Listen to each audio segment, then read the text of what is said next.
अपने पिता महेंद्र के साथ रूपनगर में रहती थी। बचपन में जब सुहानी की माँ का देहांत हो गया तो उसके पिता ने दूसरा विवाह कर लिया। सुहानी की सौतेली माँ सुधा शादी के बाद अपनी बेटी ज्योति को भी साथ लाई थी। सुहानी और ज्योति अब बड़ी हो चुकी थी। सुहानी देखने में बहुत सुंदर थी। उसके लंबे काले और घने बाल उसकी सुंदरता में चार चांद लगा देते थे। ये देखकर सुधा सुहानी से बहुत ईर्ष्या करती थी। एक दिन, ज्योति, तुझे कितनी बार बोला है तू भी सुहानी जैसे सुंदर बालों वाली बन। देख उसके बाल कितने काले, लंबे और घने हैं। पता नहीं कितने महंगे महंगे इत्र और खुशबू वाली जड़ी बूटियां लाकर दी हुई हैं। पर तुझे घूमने से फुर्सत मिले तो तू बालों पर ध्यान देना। सुहानी को देख कितने सुंदर बाल है उसके। माँ, सुहानी के बाल बचपन से ही बहुत सुंदर हैं। मेरे बाल उसके जैसे नहीं है तो इसमें मेरी क्या गलती है? सुधा, सुहानी के लिए जो रिश्ते की बात की थी उन लोगों को सुहानी पसंद आ गई है। वो लोग अगले महीने ही विवाह के लिए बोल रहे हैं। मैं सुहानी को ये खुशखबरी बताकर आता हूँ। पिताजी, मैं आपको छोड़कर कहीं नहीं जाऊंगी। मुझे कोई विवाह नहीं करना। नहीं सुहानी बिटिया, हर कन्या के पिता को ये आस होती है कि उसकी पुत्री विवाह करके सकुशल अपनी ससुराल जाए। और फिर धर्मचंद जी जाने माने व्यापारी हैं, तो उनके पुत्र के साथ बहुत खुश रहेगी। और फिर सुहानी की शादी धर्मचंद जी के बेटे सुमेर चंद के साथ हो जाती है। सुहानी को अच्छा और पैसे वाला घर मिलता देख सुधा जलन से भर जाती है। मेरी पुत्री ज्योति का रिश्ता भी तो इतने बड़े सेठ के घर हो सकता था, पर इस सुहानी की वजह से ये संभव नहीं हो पाया। मैं भी देखती हूँ इसका विवाह इतने बड़े घराने में कैसे होता है। मेरी ये दवाई अपना असर दिखा देगी। सुहानी, जाओ जल्दी से स्नान कर लो, फिर विवाह के लिए तैयार भी होना है। हे भगवान, मेरे बाल कहाँ गए? मेरे सिर के तो सारे बाल गायब हो गए। ये कैसे हो गया? मैं गंजी हो गई। मेरे बाल कहाँ चले गए? पिताजी, पता नहीं, मैं नहाकर बाहर आई हूं तो देखा मेरे सिर पर बाल नहीं है। पिताजी, अब मैं क्या करूं? हे राम, ये क्या हो गया? तुम्हारे बालों से ही तो तुम्हारी सुंदरता थी। अब तुम गंजी हो गई हो। अब तो कोई भी तुमसे विवाह नहीं करेगा। ये सब क्या हो गया प्रभु? मेरी बेटी के साथ ऐसा क्यों हुआ? मेरी बेटी ने कभी किसी का बुरा नहीं चाहा, फिर उसको ही ये दुख क्यों मिला? सुहानी का रिश्ता टूट जाता है। महेंद्र भी सुहानी को लेकर अब बहुत दुखी रहने लगा था। सुहानी जब अपने पिता को दुखी देखती तो वो भी फूट फूट कर रो पड़ती थी। और ऐसा होते देख सुधा और ज्योति मन ही मन बहुत खुश होती थी। अब तो नगर के लोग भी जब सुहानी को देखते तो उसे गंजी कहकर उससे डर कर भाग जाते। अरे, ये गंजी लड़की कितनी बदसूरत दिखाई पड़ती है। हाँ बहन, इसे देखकर तो डर लग रहा है। चलो यहाँ से चलते हैं। हे भगवान, सब लोग मेरे से नफरत करते हैं। मेरे भी सपने थे कि मेरा विवाह होगा, मैं भी अपने ससुराल जाऊंगी। मेरे सारे सपने चूर चूर हो गए। मेरी वजह से मेरे पिताजी भी आज दुखी है। फिर मैं जीकर क्या करूंगी? तभी सुहानी के सामने उसकी माँ प्रकट होती है। माँ, आप कहाँ चली गई थी मुझे इस दुनिया में अकेला छोड़कर? मैं तुम्हारी मदद के लिए धरती पर आई हूँ। तुम बहुत अच्छी लड़की हो। अब तुम्हें निराश होने की आवश्यकता नहीं है।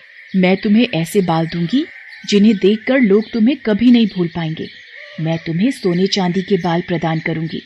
जैसे ही सुहानी की माँ सुहानी के सिर पर हाथ फेरती है, सुहानी के सिर पर सोने चांदी के बाल आ जाते हैं। सोने चांदी के सुनहरे चमकते बाल सुहानी की खूबसूरती को और बढ़ा रहे थे। माँ, ये सोने चांदी के बाल तो बहुत खूबसूरत है। आपका बहुत बहुत धन्यवाद। आपने मुझे फिर से सुंदर बना दिया। आपने मेरी सारी परेशानी दूर कर दी। खुशी खुशी अपने घर जाओ सुहानी। अब कभी भी उदास नहीं होना। मेरा आशीर्वाद सदैव तुम्हारे साथ है। सुहानी खुशी खुशी घर की ओर चल पड़ती है। तभी रास्ते में नगर के राजकुमार की सवारी जा रही थी, इसलिए रास्ते पर चलते लोगों को कुछ देर के लिए रुकने के लिए कहा जाता है। नगर के राजकुमार को देखने के लिए कितनी भीड़ लग गई है। भीड़ में से निकलने की कोशिश करती हूँ।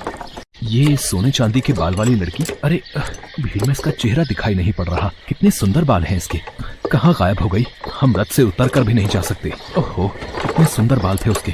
वो तो खुद भी कितनी खूबसूरत होगी। सुहानी घर पहुंचती है। मैं अपने बालों को इस दुपट्टे से ढक लेती हूँ, नहीं तो माँ ढेरों सवाल पूछ लेंगी।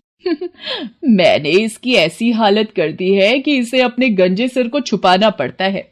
माँ, तुमने बहुत सही किया इस सुहानी के बाल गायब करके। सुहानी अपने कमरे में आ जाती है।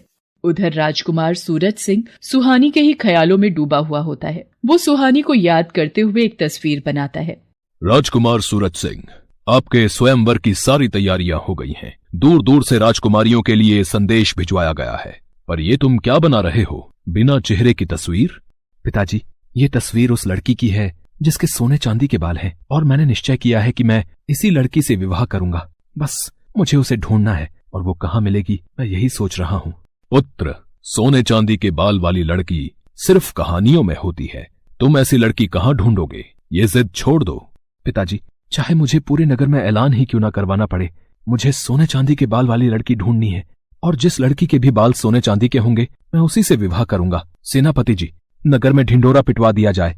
जिस लड़की के भी बाल सोने चांदी के हैं हम उसी लड़की से विवाह करेंगे। राजकुमार के कहने पर नगर में ढिंढोरा पिटवा दिया जाता है।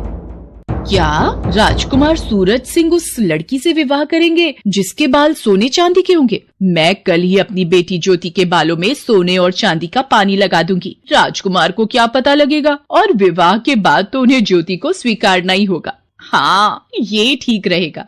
सुधा की तरह ही नगर में बहुत सी औरतों ने जब ये बात सुनी तो उन्होंने अपनी लड़कियों के बालों में सोने और चांदी का पानी लगा दिया। अब तो नगर की बहुत सी लड़कियों के बाल सोने और चांदी के लगने लगे। ये देखकर सेनापति असमंजस में पड़ गया और वो राजकुमार सूरज सिंह के पास पहुंचा। राजकुमार सूरज सिंह जी, बहुत ही बड़ी समस्या आ गई है। नगर में जो भी लड़कियां विवाह योग्य हैं, उन सभी लड़कियों के बाल सोने और चांदी के प्रतीत हो रहे हैं। समझ में नहीं आ रहा है कि कौन सी लड़की है जिसके बाल सचमुच सोने चांदी के हैं। सच का पता लगाने के लिए मेरे पास एक उपाय है। नगर की सभी लड़कियों को राजमहल में बुलाया जाए।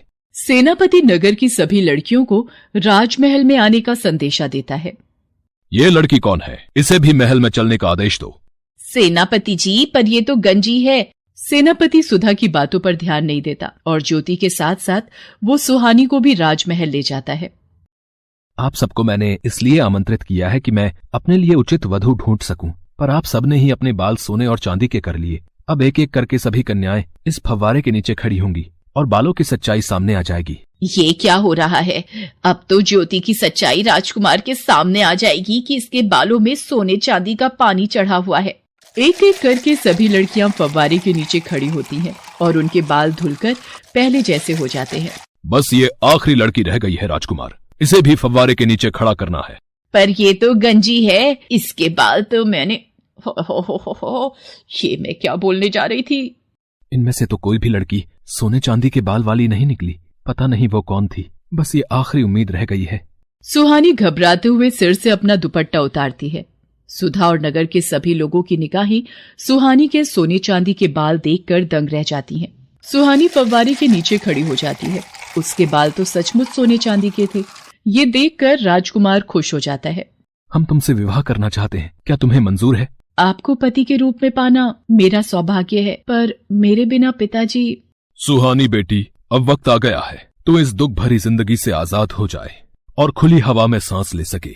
तुझे जीवन में बहुत दुख मिले हैं, पर अब राजकुमार सूरज सिंह के साथ विवाह करके तुम बहुत खुश रहोगी। सदा खुश रहो मेरी बच्ची। सुहानी को उसकी अच्छाई का फल मिल जाता है और राजकुमार सूरज सिंह के साथ उसका विवाह संपन्न हो जाता है।